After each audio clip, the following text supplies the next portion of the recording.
Wanted to thank everybody for coming this morning.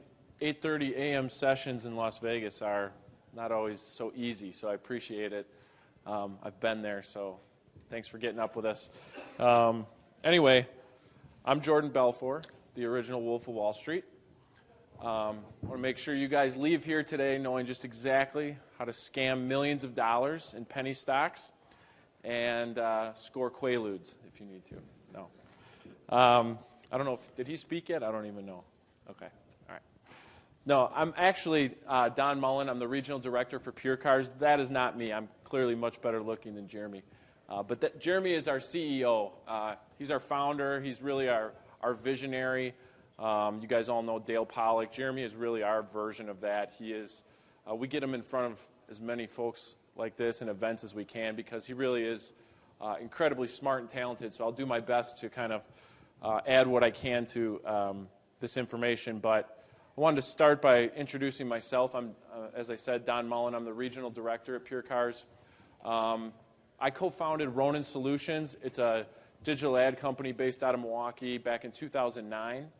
Last year, PureCars acquired my company, and we became part of the PureCars family. And it's because our missions are very similar. And while my company really focused on display and retargeting, and I can talk to anybody about that at length if they'd like to, today we're going to really focus on taking all of your search efforts and seeing how much of those search efforts we can bring into your showrooms. That's really the focus. And so we'll focus on 5 real key points to doing that, but I figure it makes the most sense to go ahead and start with our mission statement, and that's to provide more relevant information to improve the car buying experience. Pretty simple, pretty straightforward, but it is a theme throughout, and so I want to make sure I touch on that.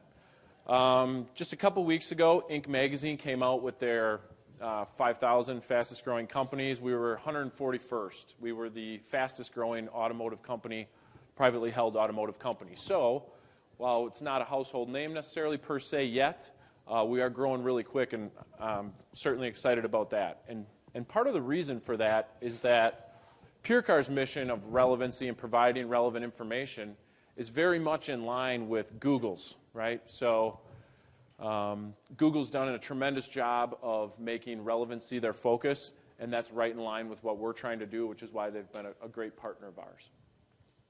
So we live in a digital world, right? Newsflash. Not telling you guys anything you don't already know. We're at Digital Dealer, after all.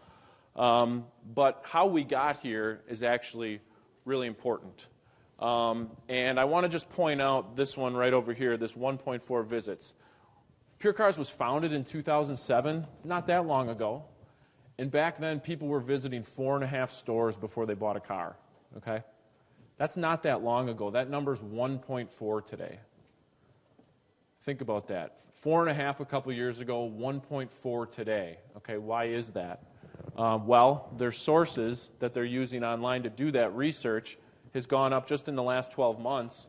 It went from 18 sources online to 24. Okay, so that's way up. The time they're spending is way up.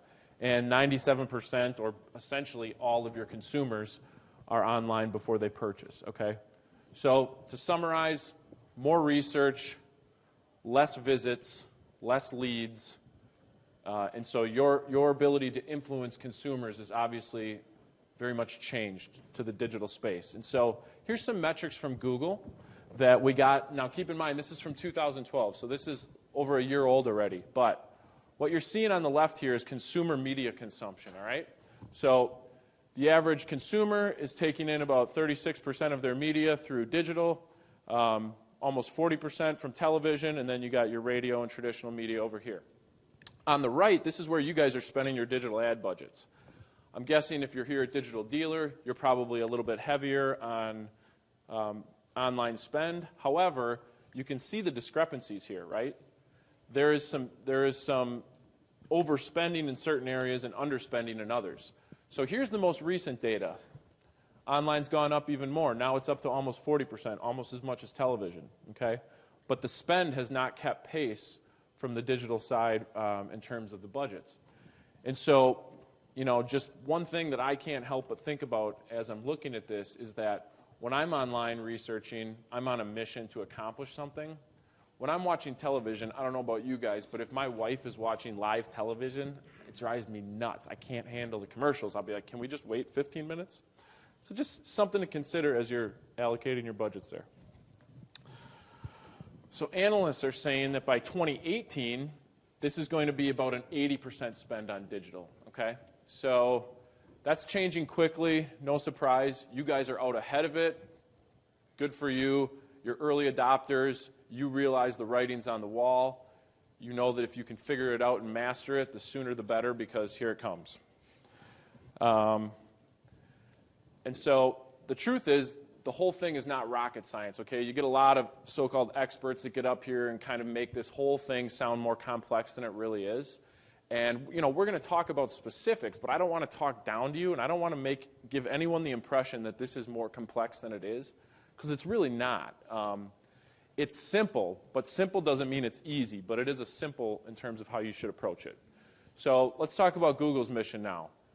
It's pretty ambitious, right? Organize the world's information and make it universally accessible and useful. That's a big undertaking, but when you think about it, they've done a pretty good job. And if you had to summarize that mission, you could summarize it with the word relevancy, okay? And so making that data relevant and accessible is huge. Big undertaking. They're doing a good job with it. But, oh, by the way, let's not kid ourselves. They're also in it to make money, of course. So keep that in mind. And they dominate this space. These numbers are just a month old, okay? They're so good at providing relevant information and relevant ad content that they dwarf the next biggest search engines. So we're going to focus on them primarily today. And why do we want to do that? And why are they dominating? Think about it. We got this, I mean, I don't know when you guys started using Google. Maybe you don't use Google. But think about this magic little white box that you can plug in anything under the sun and instantly get all these relevant search results that answer almost exactly what you're looking for. Think about that. It's amazing. I use it constantly. I'm using it on my phone. I use the dumb little voice-activated one. Usually to like settle debates with my wife over which was the actor in this or whatever. But I use it for everything else too, right? Hotels. I realized the other day I haven't been to a brick and mortar store for something other than groceries in a long time. I'm using search constantly.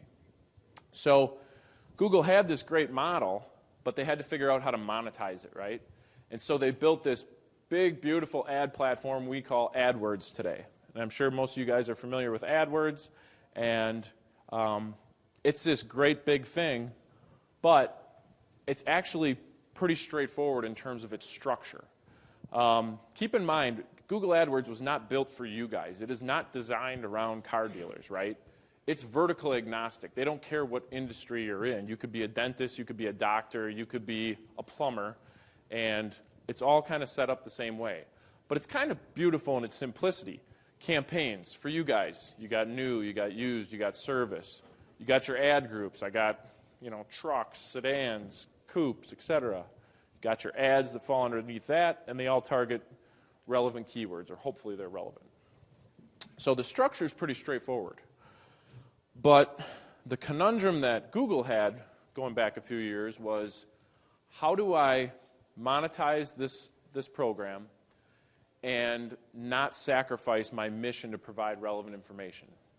And it was something that they really wrestled with, because up until not that long ago, if you paid the most, you got the highest rank. And think about that. I mean, that's not going to result in a good user experience if anybody with money can throw it around and show up on irrelevant searches. And so what they did was develop this Google Quality Score, okay? This is where you get your pens out. Google Quality Score, in my opinion, is something that we cannot afford to ignore. We have to understand it. It's relatively simple. Bid times Google Quality Score equals a higher rank. But it's critical that everybody here that is involved in search marketing in any way understands what goes into that quality score, because that's kind of the secret sauce for them, and that's what allows them to stay true to their mission. Relevant ad. Sounds straightforward. Sounds easy. We'll talk about it. It's not. Relevant landing page. We'll look at that. And if you get those right, you will have a higher click-through rate, and you will have a higher rank for a lower cost. The higher click-through rate is just Google gut checking. Are these relevant ads and landing pages resulting in that? It's a way for the consumers to verify that the campaign is set up properly. So new car. How many of you guys are doing paid search? Essentially everybody? And of those, I assume you guys all pretty much have a new car campaign, right? Fair to say? I'd say it's almost everybody. And new cars are easy, okay? And the reason new cars are easy is that they're pretty consistent. You know what you got. You got this make, these models. They change once a year, but not that much. And so setting that up under that structure that I showed you earlier is not so hard. Used, on the other hand, is a different animal altogether. So some people, you can kind of go one of three ways, really, with your used cars. You can choose not to do it, which I see actually often, right? They'll take their OEM money, spend it on new, and maybe not so much on used. Or they'll have a generic campaign set up for their used cars. We got used trucks. Maybe we got used Chevy trucks if I'm a Chevy store, and they focus on their new car brands for used. And then the third, the more recent one that has become very popular and seems like it's the next best thing is these tech platforms that allow you guys to write an ad for every car, right? A lot of you guys using that where your inventory gets pumped in, your software writes an ad for every vehicle, and sounds great, right? You got this changing inventory, it's beautiful. The question is that the right approach? And so I'm going to keep asking questions about these approaches so that if nothing else, you guys leave here at least thinking about, is my tech platform the right approach? Do I want to market every single vehicle? And I would ask you guys, what do you want to market at your store? And I'll start with, do you want that automated tech platform writing an ad for every single car? Do you want to advertise every car? You might. But I wouldn't. And I'll tell you why. Last century, when you guys were running print ads, did you put every car you had in the print ad? You didn't, and there's a reason for it. Let's start by just whittling this down, right? So you're going to hear me say that nobody has an unlimited budget. If you do, stay after, we'll talk. But nobody has an unlimited ad budget, right? It's just not realistic. So we have to talk about where are we going to apply our ad budget to get the most out of it. Let's start right off the bat. We know people online are probably not going to convert on a listing that doesn't have a price or a photo. So let's get them out of there. We don't want our ad platforms writing ads for vehicles that don't have prices and photos, right? That's easy. Now, let's talk about the ones that do have prices and photos, but they're just not priced real good. Maybe you just took it in. Maybe you sunk a bunch of money into it, and you got to ask for a higher price. But regardless, we also know online that people are not going to convert at a very high rate for vehicles that are just priced way above average. And so ask yourself if you want to include those or wait until they age and you've dropped the price. Now let's ask ourselves what we're left with. What we're left with now is a bunch of cars that have photo and price and decent price. They're not crazy above average. Maybe they're below average and they got good price. But are all of those vehicles in demand? I don't think so. You guys know which ones are. And those are the ones you want to promote. You know what your money makers are. You guys can all sit here and think of the vehicles or the type of vehicles on your lots that make the money. Don't you want to start with those? I mean, like I said, unless you got a pile of money to throw at every single car equally, great. But I would say think of this in terms of probabilities. Which cars are most likely to get a response? Which cars are going to make me money? Because we're no different than Google. We want to make money. Now I'm going to ask you guys about where you want to market. Anyone mind sharing what's your approach for the geography that you go after with your paid search dollars? It really depends on the manufacturer. So we've got a lot of manufacturers that we work with. It's like Subaru, our nearest Subaru dealer is 75 miles. Yeah. So our scope is going to be a lot larger than it is for Right. Yep, makes perfect. I hear that all the time, right? So for, let's say you're a standard new car store, one location, your new campaign might be set up with a 10, 20-mile radius, and your used campaign might be set up for a 50-mile radius, right? I don't know, does that sound familiar? Maybe you got a couple circles going around your store. And my question for you is why? Just felt like the right idea? I mean, it was kind of a gut feel. And PureCars, as a big data company, I'm going to tell you guys that there's better ways to decide on where to advertise, okay? And it starts with that circle that I mentioned, but we have to ask ourselves, is that circle the right approach? And I would say, let's start using data. Let's start using your sold data for starters, okay? You guys all have a ton of sold data. And your sold data is going to tell you a story about what's working, what's not, where's your opportunity, where is it not. You might kick butt on the western half of town, but for whatever reason, maybe there's a mountain range over here, or maybe there's congestion with traffic over here, or maybe there's a big auto mall over here that people just won't drive by to get to you. So that all falls in your nice little circle, but you don't sell cars there. So does it make sense to have that be an equal part of your focus geographically? Think about it. Market data. It's another powerful thing. Companies like Urban Science, they pump in data, they pump out data, and they're going to tell you where these efficiencies lie. Use it. CRM data. Okay, there is a lot in there, right? You guys got tons and tons of data on CRMs, or from your CRM, I should say, and look at it this way, just for this example. Northwest side of town is awesome. It's your bread and butter. You close one sale for every 4 leads you get from the northwest side of town. It's awesome. The east side, these cheap bastards, you can't get them to come in and buy a car to save your life. Don't ask me why, but that's just the way it is in your market, okay? Use that information and apply the probabilities that are going to have the highest return. We are in Las Vegas after all, right? Probabilities matter. And unless you're willing to just throw your money around all over the place, start with where your highest probabilities are. Who do you want to market to? Okay. Right now, it's really anyone that falls into that circle we just talked about. Searching for your keywords, okay? And my question is anyone searching for, now keep in mind, a lot of this stuff is broad match. Is someone searching for Chevy whatever, just because they live in your area, a good candidate, or Ford whatever? What if that broad match search is a Ford bedliner? What if that broad match search is classic Fords?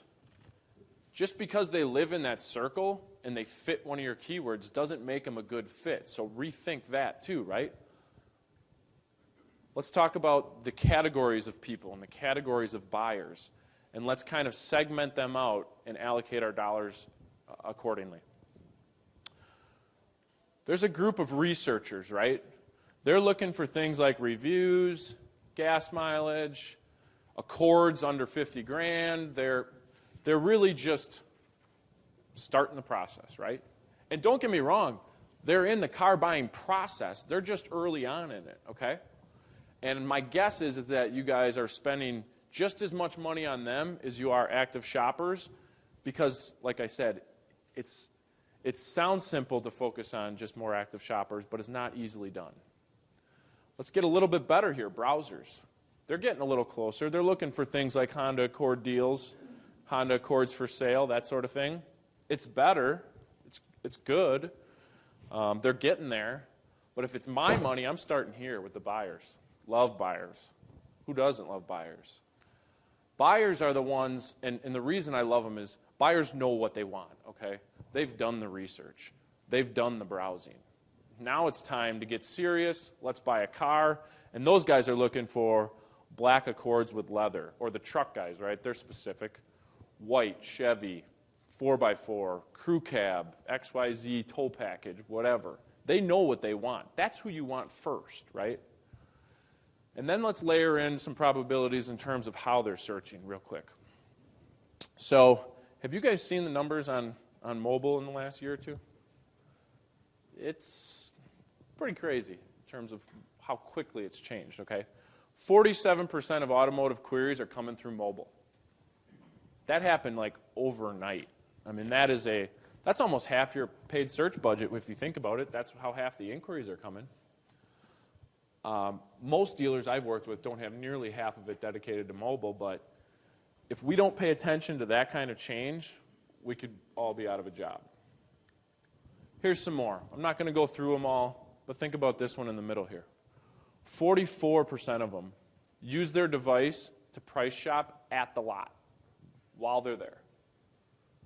Think about that. They're doing it right at the store. So let's think about ways to not just take advantage and be on mobile, but let's think about how to be on mobile and how to position ourselves while the customer's clearly a buyer if they're at the lot. I mean, they're way past the browsing and research stage. They're at the lot, and they're on their mobile device. So, again, back to probabilities, right? This whole thing is about probabilities. If all things being equal, you want to fill as many people in the buying phase and address their searches first before you spend one nickel up here on research, if it's me. Once you've satisfied those, then you can start addressing the browsers because, like I said, these are not bad candidates to focus on, but you want to maximize these folks first. You need to work right to left here or up the funnel, essentially. Same thing on the devices. Make sure you're maximizing all of your opportunities on mobile. If they're doing it from their device, they're at a store ready to make a decision. So let's maximize that and then work our way back to the desktop because we're just so used to the desktop campaigns that it's a little bit of a change for us. So now the how. Okay, how do we do this? Well, we use what's called a relevancy engine, okay? And the relevancy engine is really just categorizing the way people search. If you can't categorize the way people search, then you can't address those different segments and probabilities that I just spent time talking about. So when you look at this, right, this is just a number of different ways people search. Some people call this long tail, and it's not that one's better than the other, although you could make the argument that long tail's better. But there's only so much of it. So someone in the middle here might be searching make body, Toyota SUV, where someone over here is like, I want my 2013 Toyota 4Runner Limited. Okay, you got to be able to have the intelligence within your system to differentiate between those. And the way we do it is what's called 3D targeting. Okay, it's just a term we use to address the specifics of the customer's search. Okay, so when I'm putting in my search, if I'm a buyer, if I'm in the right area, if I'm on my mobile device, all these great things that we've kind of zeroed it down to, and I put in color, why aren't you guys showing me color in your ads? I almost have never seen it. But I think it was Cobalt that came out with a study not that long ago. The most common type of automobile search is body style and color. So like we all know trim levels, make, models, etc. My wife doesn't. She doesn't know anything about it. She would search black SUV, maybe black SUV with third row, or maybe she'd include the make, right? So unfortunately, we've gotten a bad reputation in auto for not addressing the hot buttons. Call these hot buttons, okay? And I want to take a couple examples just because I think it's worth looking at in practice. Because like I said, it sounds obvious, but we're not doing it. Used blue Camrys, under $20,000. What are my hot buttons? Anybody can serve a used Camry ad. You're all doing that for the most part. But what about my hot buttons? That's blue, and it's under 20 grand. Here's what I got, okay? Might be a little hard for you guys to see, but none of these ads mention blue. Basically, none of them mention, well, no, none of them do mention price below $20,000. So it's close, but I just told you what I wanted. Why can't we match that? And your Google quality score, we're going to go back to this, right?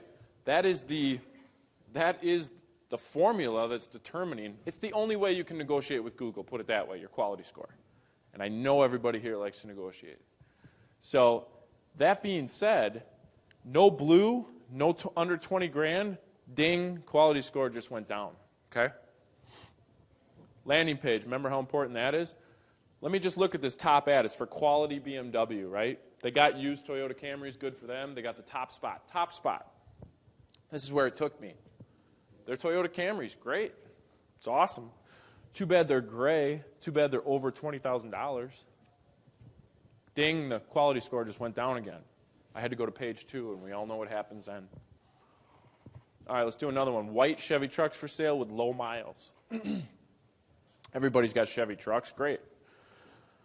My 3D hot button terms is white and low miles. What do you got for me? Well, you got Chevy trucks. Imagine I call your store and say, you guys got white Chevy trucks for sale? Any with low miles? And the guy on the other end says, we got trucks. Thanks, dude. You got any white ones with low miles?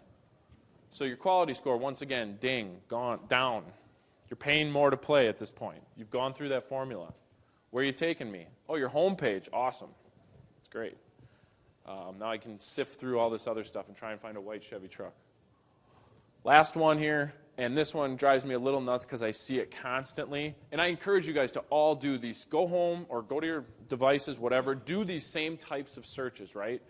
And I know it's hard to put ourselves in the consumer's shoes after being in the industry for a while, but go ahead and do these types of searches. Toyota SUV deals. My 3D hot buttons in this case is SUVs, deals, and deals should equal payments, prices, things like that, okay? And the ads I get is for a Toyota Highlander. Why a Highlander? Yeah, it's a Toyota SUV, don't get me wrong. But I guarantee you if you go back and do a Ford truck search in your market, the ad will say F-150s. Is that the only Ford truck? All right, so Toyota Highlander. Where's my RAV4s? Where's my 4Runners? Where's my Sequoias?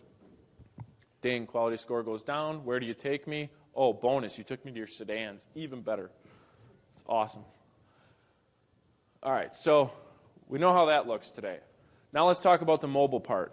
I mentioned how many of these folks, these active buyers as we're calling them, are doing searches from the lot. Even if they're not at the lot, they're engaged, they're typically lower funnel, and how are you addressing them? This session is not about websites, it's not about mobile sites, but the mobile sites are killing me. These separate websites, go do your research while you're here. Get something built in responsive design, please. It's just a better experience. But let me give you an idea of how we approach this, okay? If I can geofence you, which I can because you're on your mobile device, we have a pretty good idea of where you are. And you're on the east side of town at one of my 3 big competitors, okay? I can geofence you because I know you're there, and I can say, come look at Don Mullen Ford, take the short drive, we'll meet or beat any price. That's powerful. I mean, that's something, that is the answer to all these people migrating to those devices. We can be that specific. We can answer exactly what they're looking for and do it in a way based on their location. And this is really just a great summary. I think we stole this slide from Google, which is fitting. And it's simple. Just keep this in mind all times. The more relevant your campaigns are, your results will be better, okay? So we get caught up in a lot of these KPIs. Some of them are confusing as hell. Impression share, this, that, what matters, what doesn't. Relevancy matters, okay? Simplify it for yourselves. Am I being relevant? So how should this look? How should this be? Here's another example. Use Chevy Tahoe LTZ, near Charleston in this case, but call it your town. Chevy Tahoe LTZ. My 3D hot buttons is an LTZ, obviously a Tahoe, and I want it to be used. Once again, no mention of the LTZs or any details about it. That's how it should look, right? Tell me about your LTZs. Tell me how many you have. Tell me the equipment on them. Tell me if you have financing offers. Tell me how many have navigation and so forth. Answer the question. Answer it as closely as you can. Whether you have a platform, whether you're doing it in-house, whether you're using an agency, match the searcher's request. It's that simple. Not easy, simple. All right, searching for a used BMW X5 with third row. There's a lot of X5s out there. There are very few with third rows. I can tell you that firsthand, okay? They're hard to find. Clearly, third row is the hot button. I can get an X5. I'm looking for one with third row. None of the ads answer that. Tell them you got third rows if you have them. Tell them how many you got. All right. Landing page, I touched on it for a second, but in that example I told you about Toyota SUVs. Make sure the landing page shows them all the SUVs. This happens to be a Chevy example, but it is in responsive design. Tell me if I'm looking for a Chevy SUV that you got Equinoxes, Traverses, and Tahoes. They're all applicable. Don't tell me about, in the Toyota example, just the Highlander. And as I said, make them responsive, because I use all three devices all day long, and it's just a random what I might be on at that given moment. So ROI, right? How do we track this? This is a biggie.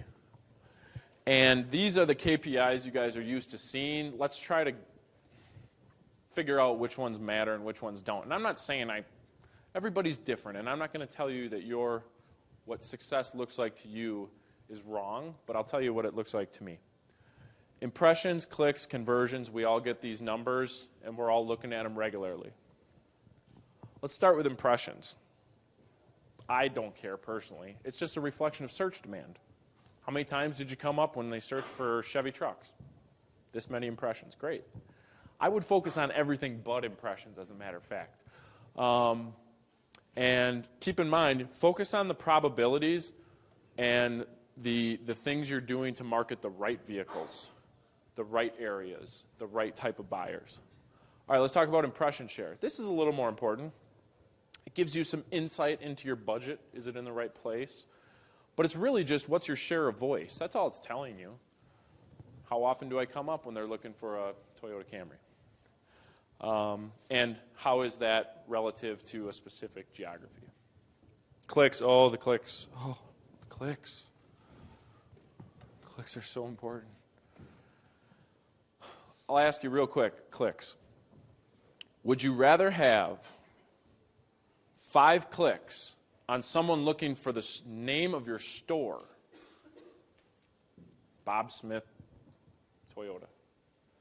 You want 5 of those clicks to your homepage, or do you want 1 click on a used 4Runner with third row, black leather, and you happen to have that, therefore they clicked on your ad for that 4Runner, took them to a VDP, right? Which one would you rather have? You might say your brand. I wouldn't. So I take clicks with a grain of salt. Ding, ding, ding, right? Quality score. Quality score is going to tell you a whole lot. It's going to tell you if you're doing all the things we just talked about correctly, and it'll reflect that, okay?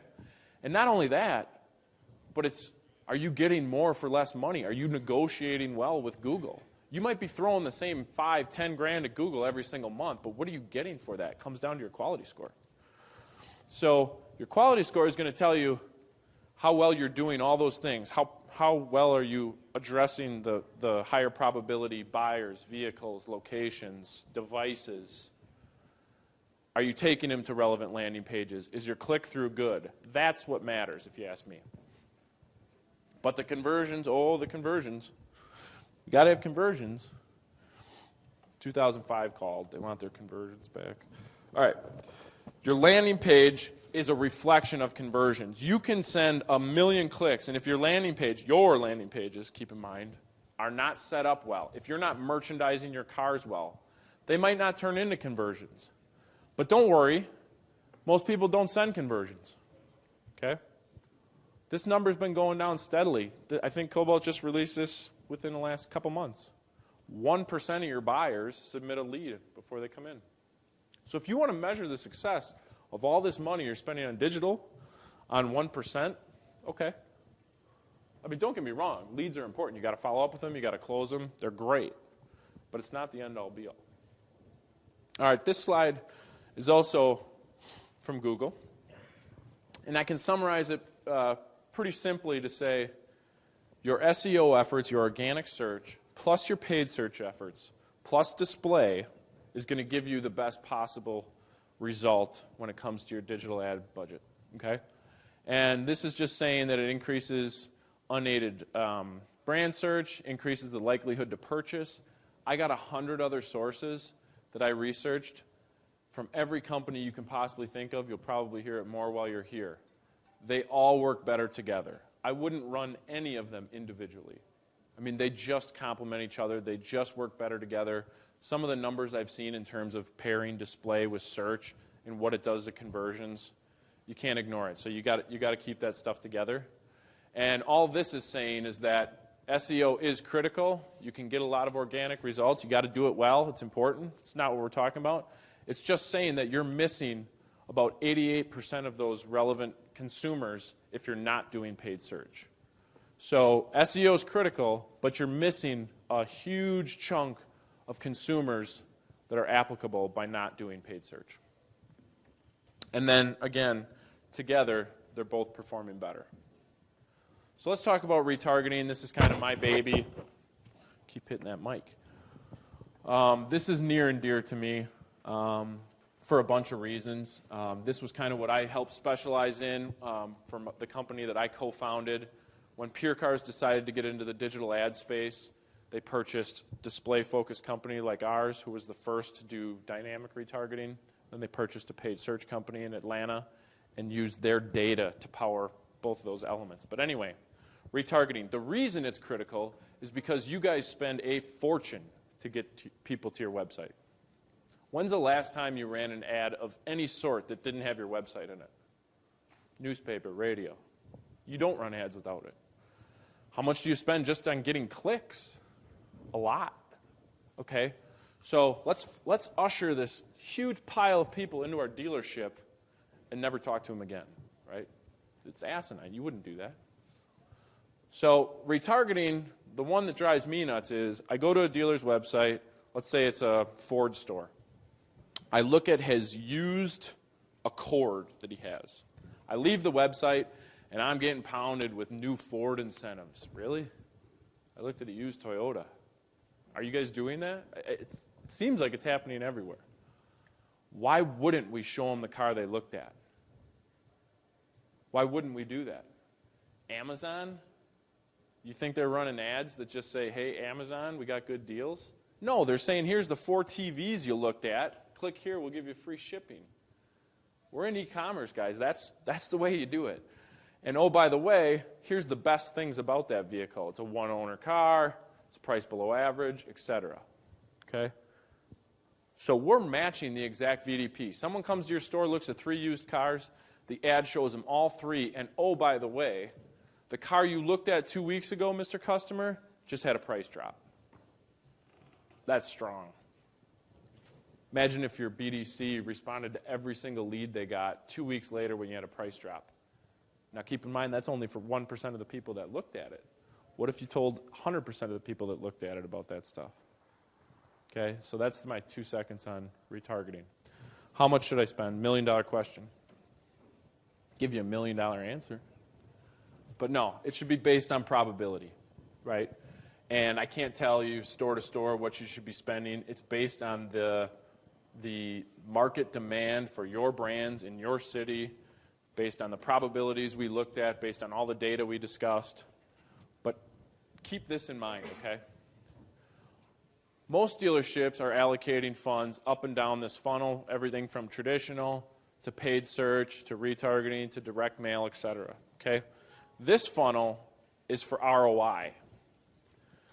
Nobody can top the referral, okay? That ROI is solid. It's great, but it's not advertising. Your VDPs, your paid search, your digital advertising is going to give you a higher ROI. And kind of like we were working right to left earlier when it came to probabilities, now I want you to picture this like your ad budget bucket. And every dollar is a grain of sand in there. Fill it up. Why would you spread it up here and a little down here when you haven't maximized the ones that are more likely to come in yet? This is an analysis we did for a dealer recently. I'm not going to bore you with the details, but it's comparing direct mail and paid search, okay? Upper funnel, lower funnel on similar spends. And the summary of it is the cost per sale is insane on the traditional comparatively. So unless this dealer maximized all their SEM opportunities, for a $325 cost per sale. They are insane to spend something that gets them a $12,000 cost per sale. All right, so we all have fixed budgets. We established that, or limited budgets. And so we're thinking about where in the funnel do we allocate these funds. And the question goes back to ZMOT. I'm not going to beat you guys over the head with ZMOT. You've been hearing that at this conference for 3 years, whatever. But until you're dominating this, before you go spending money on traditional, which is providing the stimulus, the TV, the radio, the newspaper ad, that's the stimulus.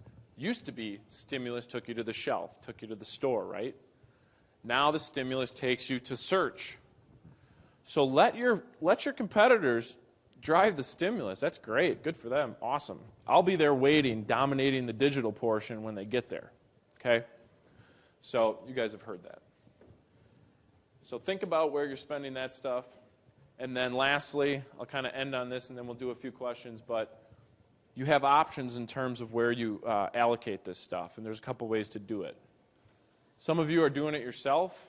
God bless you. It's not easy. There's a lot of moving parts, and so more power to you. Some of you are using agencies, and I've worked with so many of them over the years that I can tell you that they're either A, doing it themselves with just more people, or they're white labeling another tech platform and calling it theirs and maybe playing with it a little more often. Or you can go right to the tech platform, which I think a lot of you guys are doing. But with that tech platform, we just have to remember that automation is great, but a tech platform is not going to tell you which vehicles are a better investment of your money. It's not going to tell you where you should be allocating those funds. It's not going to tell you which audience within that circle is more likely to buy. It's not going to tell you that mobile's got a higher ROI. Okay? So that's all well and good. Maybe you have an agency and a tech platform. Make sure that they work well together, right? Because I'm not going to tell you that computer is the answer and it should be writing everything. However, there is a happy medium there. So that's all I got. I hope you guys got something from it. Figure I'll just open it up to questions if anybody has any.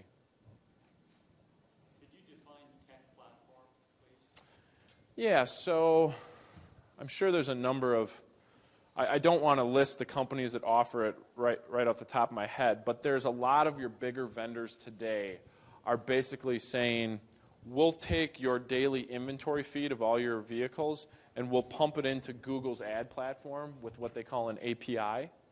And that inventory automatically gets an ad written for it essentially. And they can build ads based on whatever inventory is in stock. So it's just an automation of sorts. And you've seen them really grow quickly over the last few years. Anytime you see a Google search and then you see the results that say we have 25 Tahoes in stock or 6 Camrys, you know that's kind of a tech platform that's powering that inventory into the ad platform. Sure. Yeah.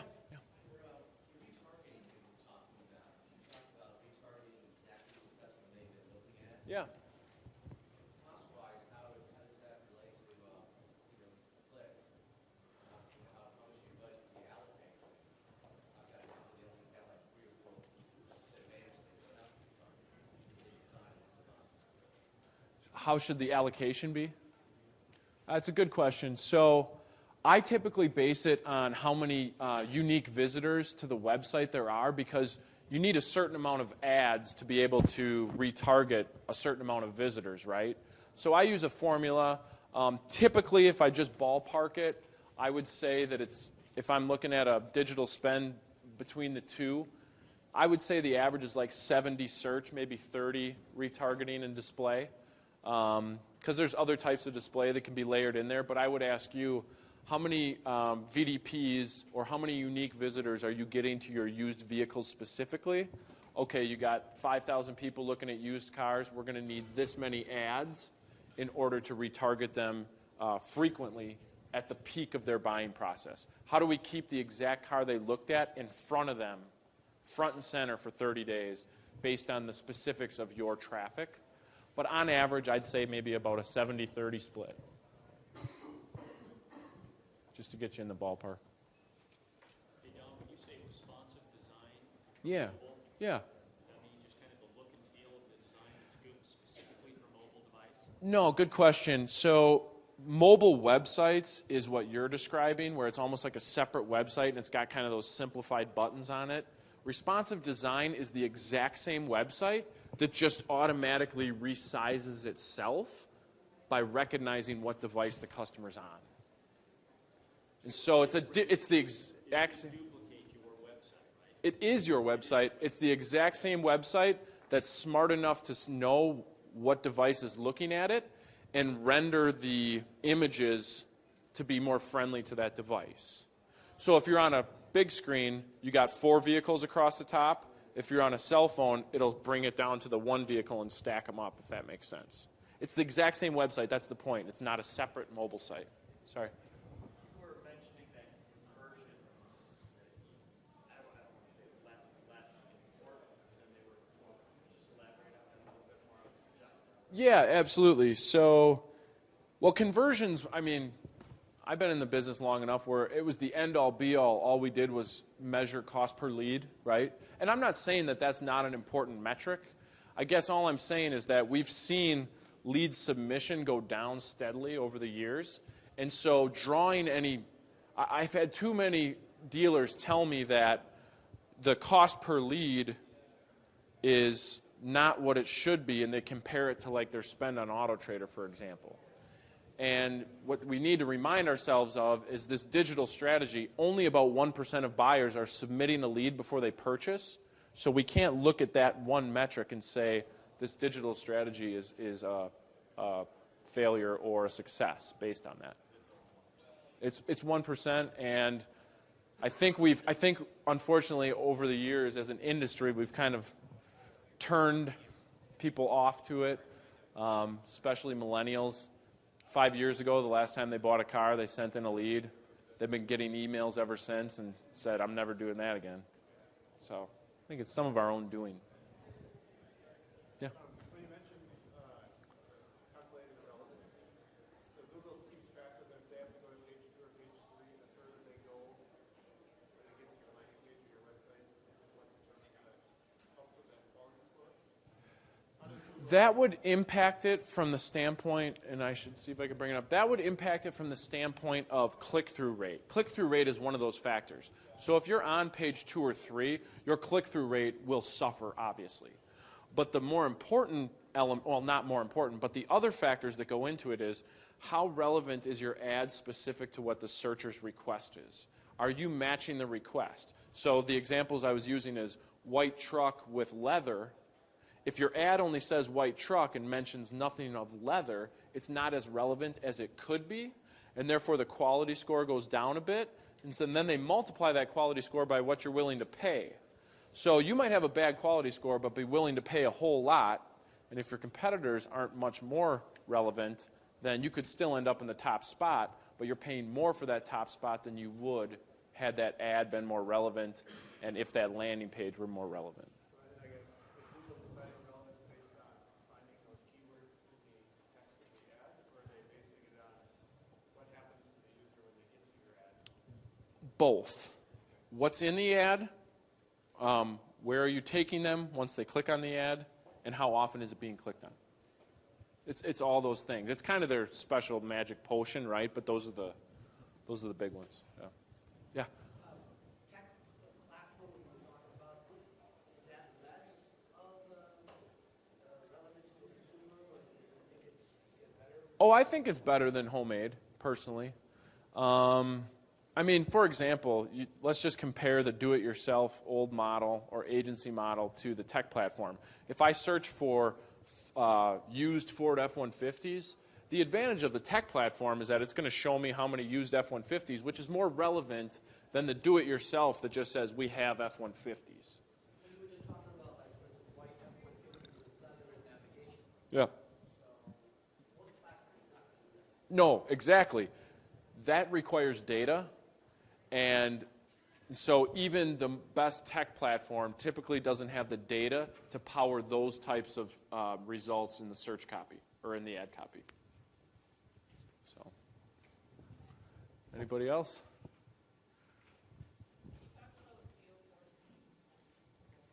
Yeah.